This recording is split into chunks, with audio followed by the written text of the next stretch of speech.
तो दूसरा काम जो आपने करना वो ये करना है to read a book 20 minutes a day.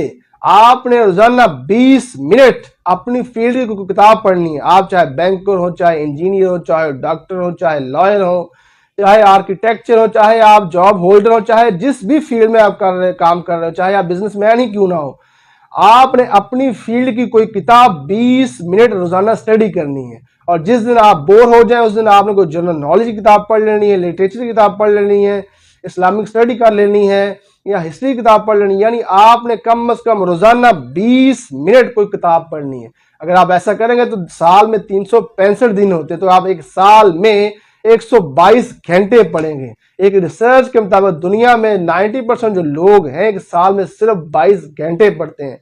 अगर आप एक साल में 122 घंटे पढ़ लेंगे तो आपका नॉलेज ज्यादा होगा, आप बेहतर तरीके से माशरे को कम्पीट कर सकेंगे।